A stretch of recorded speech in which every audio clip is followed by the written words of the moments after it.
Hey guys, AuspiciousAussie here, and welcome to episode 27 of my Everton series for Football Manager 2015. As you can see, we're having a pretty decent season.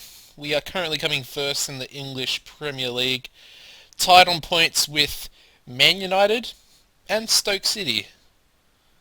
And yeah, very interesting to see Stoke on 25 points, tied with myself and Manchester United. But you got to expect the unexpected in Football Manager.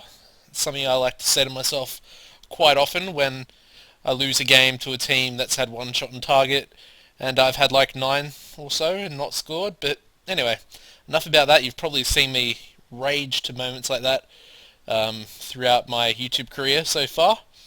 It's not really a career; it's more of a hobby. But anyway, let's get into the fixtures first of all. Of course, most of you would have seen the pre-season episode, which was also a live com against Hull. We then went on to beat Victoria Pilsen 2-0 at home to qualify for the Champions League. Of course, we got the Champions League playoff spot. Lukaku and Leighton Baines through a penalty got us through to the group stage. Very impressive and much needed because if you want to get the group stage, if you finish fourth, you've got to qualify. And yeah, if you don't, we're pretty much qualifying for the Champions League the season before would have been for nothing. So yeah, we then managed to continue our winning streak, this time against Nottingham Forest, beating them 1-0 in the EPL at home through a Lukaku goal. Absolutely dominated them. We then lost to Manchester United 2-1 away from home at Old Trafford. Pretty disappointing, to be honest. Insigne and Iturbe got on the score sheet for United. As you can see, we actually outclass them in all assets of the game. Sean Sleeth got us a goal, but we could not equalise. And yeah, pretty important 3 points lost there. We then faced Anderlecht, beat them 1-0 away from home in our first Champions League game of the series. Jong Hyuk on the score sheet. Brian Oviedo, man of the match as well. Very impressive result there. However, we could only manage a 0-0 draw against West Brom. Pretty disappointing. Kept the clean sheet. Only positive from the game, pretty much. We then had the Capital One Cup third round. Got absolutely battered by Tottenham here. I played a few youth... Actually, I didn't really play that many youth players, now that I look at it. We had Oviedo, who might be out for Baines. Nyogolov for Barkley, and... Oh yeah, we had Jong Hyuk as our left winger, which is a bit weird, bit different, but he managed to score a goal for us. Zaha Nielsen, who is a player they signed at the start of this season, who I think is absolutely shit. No offense to any of his fans, but he's not a quality player. And they paid quite a lot of money for him as well. They paid just over 10 million for that, and I managed to score 2 goals against me. Pretty disappointed with that, to be honest. And Son Heung-min also on the score sheet for them, who is a player I rate quite highly. We then managed to bounce back and get a 2-0 victory over Arsenal. Joel Campbell, former player, and Jong Hyuk on the score sheet managed to keep them to just 1 shot on target, which is pretty good for a team of Arsenal's calibre. Then, impressingly, so impressive this result, we beat Juventus 2-0, albeit at home, but still. It's Juventus, the toughest team in our group. And, I forgot to mention, our group consists of Anderlecht, Juventus, and Marseille. Delofu and Lukaku scoring 2 very important goals for us there. Absolute crucial result, especially in the Champions League. We then managed to beat Blackburn Rovers away from home at Ewood Park 3-1. Leighton Baines with the early penalty, Jong Hyuk with a brace. They did get a player sent off pretty early in the game, and yeah, all but solidified the result for us. We then had another absolutely amazing result, a 3-1 victory over Chelsea. Joel Campbell with a brace, scoring in the 90th minute, and Rabiot equalising just as soon as the half started, pretty much, after Eden Hazard got 1 goal back to level it right on the stroke of half-time. So, yeah, brilliant result there. Brilliant victory over Chelsea. We then disappointingly lost to Marseille, away from home in France. Doria, the Brazilian centre-back, played out of his skin in this game, managed to get a set-piece goal there as well. and gave them the 3 points in the group stage. We then managed to bounce back, however, with a 2-1 victory over Cardiff in Wales.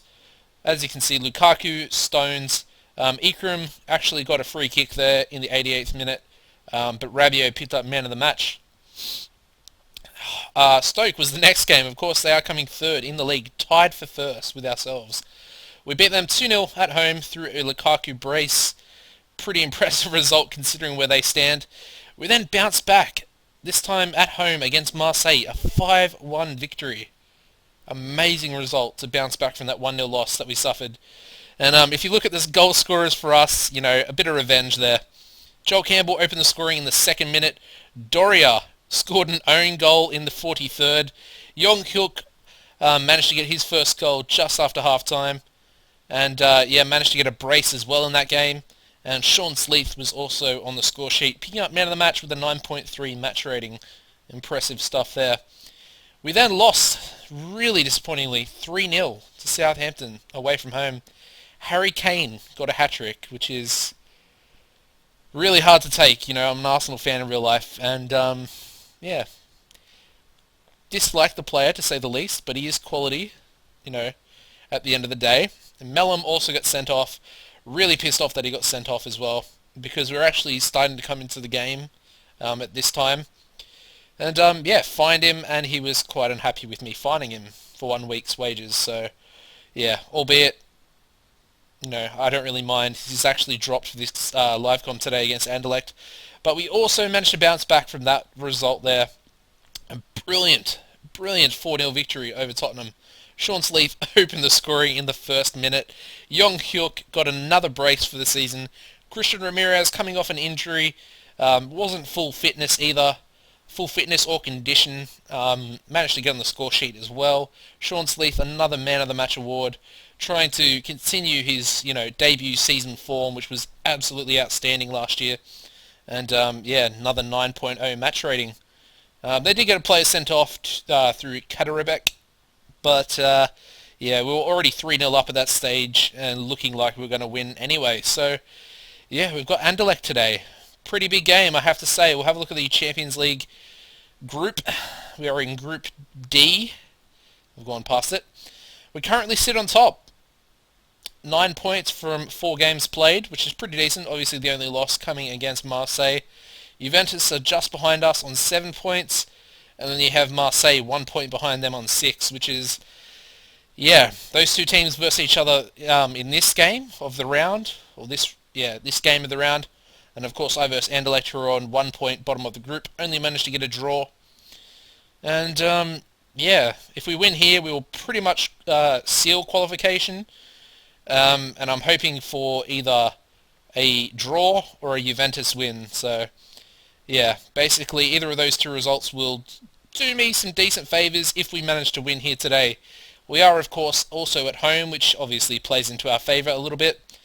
If you have a look at the league table, nothing really too outstanding there. You've got Nottingham Forest, Blackburn, West Ham in the relegation spots, but there are a few teams that could go down. One of them being Aston Villa, which is interesting. Of course, it is, a pretty early stage of the season as well, so wouldn't read into that too much. Just another thing I wanted to mention. There is a player that I'm contemplating signing, but I really do want your guys' advice on him. Obviously, we have Leighton Baines, who is 34, maybe 35 years old at the moment. Still a decent player. He's still first team for me at the moment. And then we have Brian Oviedo, who is 29, getting on a bit. And I'm kind of contemplating replacing both of those players, simply because they are getting on a bit. I've got a massive short list of players here, but I'll try and find him. I can't remember his name at all. He is... I can't even remember his nationality. I think he's Paraguayan. Let me just do this. Apologies if this is, taking up quite a bit of time. What are we doing? South America. Paraguayan. Yeah. Here he is. Ortigoza. That's his name. Ortigoza. Currently plays for Leon in Mexico. As you can see, he's a sweeper, natural sweeper, plus a left back, which is the position I obviously want him for, as I mentioned before. He is quality defensively. He really is. He's outstanding. 20 years old, 20 caps for Paraguay already. Wages are pretty low at 22,000 a week. 18 determination, decent work rate. He's got some decent stats. 19 bravery, good heading, good tackling, good marking. He's not horrible going forward, but he needs work. Pace is a little bit lacking, but, with that strength and jumping reach, he more than makes up for it. He's 195 centimeters as well, which means he's an absolute beast. I think that's like the equivalent to 6'3", maybe 6'4", something like that. Pretty outstanding. And yeah, I'm contemplating buying him, and the reason for that is he's cheap as shit. Minimum free release clause of 7.5 million. So guys, do you think I should buy him? I would really like some feedback on this because I'm a little bit torn. Of course, we did actually buy another player in the preseason. Fernandez, I think his name was, or Velasquez. No, yeah, Velasquez. And yeah, he really is a decent left back. 19 years old. He's on loan at Feyenoord.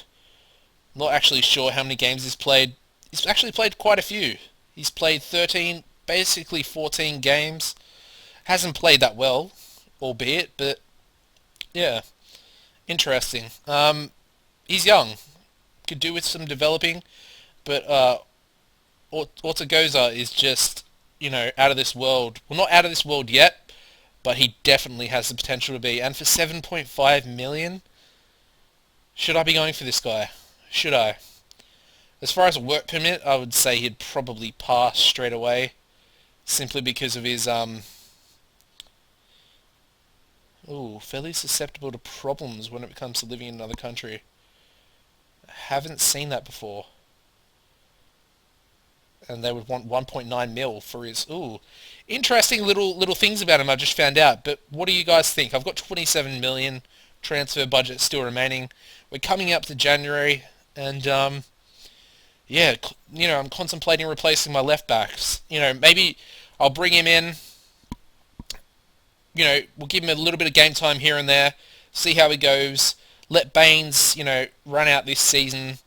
We'll see what we can do with Baines, and yeah, this guy could be his replacement. Obviously, Oviedo's not of the greatest quality. He's nowhere near Baines. I think he's a whole star of current ability off him, which is quite big as far as the Premier League goes. That's a bit of a difference. This guy's got the potential to be 4.5 stars, which is crazy. And yeah, just want to know about that, even though I've just been raving on about that for quite a long time. Let's get into the live comms, against Anderlecht. The starting lineup will actually be, as you can see, some of my players are quite fatigued, but they're my best team at the moment, so I have to play them because it's such a crucial Champions League game. So we're going with Rulli in goals, Amarilla at right back, Matip and Stones as our centre halves, with Baines at left back. We've got Rabiot, who comes in, obviously in the last game came in for Mellum and played out of his skin. Obviously the team won 4-0, so he retains his spot there. He's played, half decent throughout the season as well, which is impressive. Fernandez starts as our roaming playmaker. Nyalgolov starts as our AMC, simply because Barkley is currently out injured, and he has been for a while. We've got Sleeth on the right wing, who, started to find his absolute awesome form that he had last season. Campbell on the left, as always. And Yong Hyuk starts up front. Played pretty well this season, scored a few braces here and there. But again, Lukaku is out injured, and he would pretty much start every game I could ever start him in. So let's go with that today. Not too worried about the bench. It's pretty much every other player that's not injured currently. So yeah. Our key man, Sean Sleeth, probably my favourite player on the series apart from Lukaku. And their player is Maxime Collin, the right back. Pretty decent, French. And yeah, we'll see how we go. They've still got Dennis Praet. Who else do they have that I'm familiar with? Not really any other players, to be honest. I think Kadu. I think he is a Angolan goalkeeper. Yeah, definitely Angolan. It's pretty decent, pretty young. But anyway, yeah, let's advance here. Try and get the boys fired up, sorry, and tell them to play or keep playing like they did last game. Give a few individual team talks, and we'll see how we go, I suppose. And just hope that we can pull off the result that we need here today. 45 seconds in with the throw-in, and Noyogolov gets robbed of the ball there. Pretty easily, I must say, which is a little bit disappointing, but that's a good tackle there by Baines to win the ball back. Noyogolov to Baines, to Campbell. Noyogolov again, plays it out wide to Baines once again. Crosses, and that's cleared, but only as far as Noyogolov. Yong-hyuk, and that's blocked for a corner. Baines with the corner. Back post Matip, but it's just wide. Pretty close there. Just wasn't meant to be though. And Marseille have taken the lead against Juventus. Vico with a free kick here. And that's a decent free kick, and he manages to score the goal. Interesting. That definitely opens the group up a little bit here. I think Marseille currently, they'll be level on points with us. A little bit worrying, but keep the faith. Keep the faith. And Marseille have gone 2-0 up over Juventus there. Ooh, okay. We're not playing too badly. Tell the boys to show me something else. Obviously, you can see our stadium upgrade right there being worked on currently. Sleeth out wide, crosses it. Yong-hyuk! Oh! Just over the bar in the first 15 seconds. Fernandez now. What can he do? Dribbles forward, shoots, but that's wide. Not good enough. Just not good enough. Campbell now. Down this left-hand side. Plays it in to Fernandez. Noyogolov. Chips it up. Yong-hyuk. Sleeth. What can he do? Can he shoot? Yes, he can, and he will score. Sean Sleeth on the score sheet once again. Only his 4th goal of the season. But like I said, he's starting to find his form once again, which is, you know, when he's in overdrive, you know, he can do absolutely amazing things. And I think he's going to be a contender in the future for the Ballon d'Or. I'm going to make a sub here. I'm going to bring Ramirez on for Yong-hyuk. He's not playing too well. We don't really have many other options, to be honest. I think Rabiot can come off for Mellum. Give him another chance. Hopefully he doesn't, you know, pick up another yellow card. Although he is the more defensive player in the midfield, so yeah, not too fussed if he does, but if he gets a red, I'm going to be extremely pissed off, and I'll probably drop him for quite some time. We've got 10 minutes to go. I'm going to pause the game there, just give the boys a team talk passionately, push forward, get that into them, and we've picked up an injury already. Amarilla, our only fit right back, that's not a youth player, just picked up an injury. Okay. Pretty easy change though. We'll go Ramagnoli on, and then we'll swap Stones and Ramagnoli.